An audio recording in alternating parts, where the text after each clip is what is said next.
Hey man, you want to buy a Garmin, man? I got this Garmin for sale, dude. It's fucking $50, man. I just want to get a hit.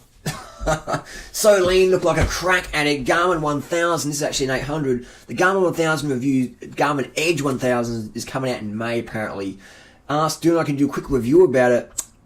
I'm a fan of Garmin products, definitely. I've been using Garmin for many years now. I do rate them and recommend them. My favourite two Garmin products being the 310 Forerunner XT, which is compatible with your power meter, and the Garmin Edge, which I like when I'm travelling because it's got maps in there. You can upload maps into it. So these are my two favourite Garmin products. I've spent a lot of money on GPS stuff, and these are the only two ones I really rate. This is good if you're just on a budget and you want cycling and running. And what I do with the 310 is put a Velcro band on there. It's from the 405. Anyway, I digress. Garmin 1000 is Garmin's latest little edge computer. It's huge. It's big. It's almost the size of a fucking iPhone. That could be an issue for some people. Battery life's about 15 hours, so for me that's a pretty bit short. I prefer longer battery life than that. The biggest tip would be, the biggest benefit they're saying is you can use it with your phone. So instead of pulling your phone out of the back of your jersey, go, who called? You can just look at your Garmin now. So that's maybe a feature that's handy for some people. I don't have a mobile phone. Yeah, I've got 5 power meters and 5 different bikes, but I don't actually own a mobile phone since 2007. May get one in the future, but right now I don't have. So that's an option for some people who you can see that you're getting a text without having to reach in your back pocket and see who it was. You can see it in your Garmin. Is that a feature you might like to do? I don't know. What I found... you can use it with Shimano Di2 to see what gear you're in. I'll tell you what gear you're in doesn't fucking matter. What matters is what cadence you're doing. If it's under 80, shift the fucking gear up. If your cadence is under 80 RPM, you're pushing too big a gear. Unless you're just cruising along, looking at the seagulls along the beach. Doesn't matter what cadence you're doing. But if you want to learn how to spin, 80 plus cadence. 80 to 100, 110 maybe. But definitely over 80. You don't need to know what gear you're in. Alright? It doesn't matter what gear you're fucking in. What matters is that your cadence is above 80. Another one is a crisper screen, a faster startup. That's a benefit. It's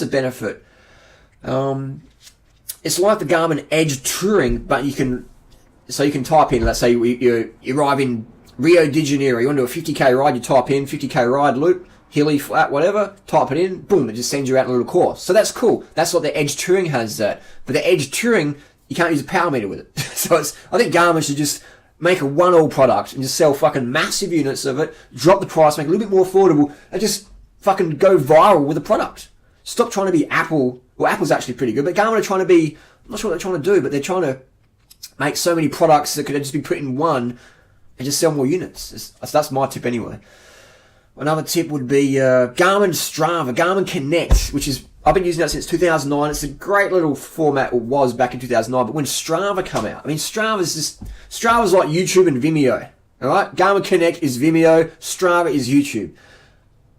They're both sort of handy, but Strava's where it's at. You can share with your friends, it's more interactive, you get the Strava segments. Garmin's trying to muscle in on the Strava scene, which they can't fucking do. It's like Vimeo going, we're going to compete with YouTube. Never going to fucking happen. Never going to fucking happen. So, Strava is where it's at. That's a fucking incredible site. Easy to use, it's free, it's just intuitive, it's social. It's like Facebook versus MySpace or whatever. It's 2014 Garmin, it's not 2009 anymore.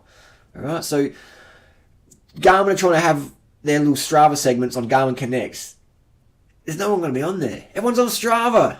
Garmin should partner with Strava, have a fucking orange Garmin that has all the maps and all the features people want in a cheaper unit, sell fucking 20 million of them, take over the market, versus try to be sort of semi-pretentious and like, we're going to try and compete with Strava, or we've brought out the Garmin Vector Power Meter.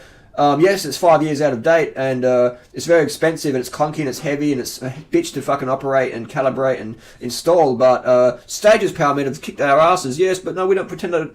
Come on, man, it's 2014. Do what you do best. Great head units. Make one into one and fucking sell 50 million units or whatever.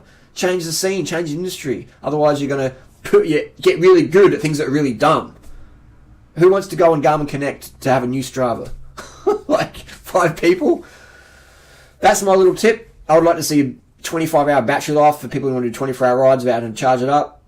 Otherwise, I just fucking love this unit. I love the Garmin products. And I think Garmin should do what they do best and make better product versus trying to get good at things that are really dumb. That's my little rant about the Garmin 1000. Will I buy one? No. Do I think it's a great unit? Potentially. What is my recommendation? Get that Garmin 800. Still a bargain. Still a fucking bargain compared to the new stuff coming out. Post your questions, comments down below. I'm going to go do some riding.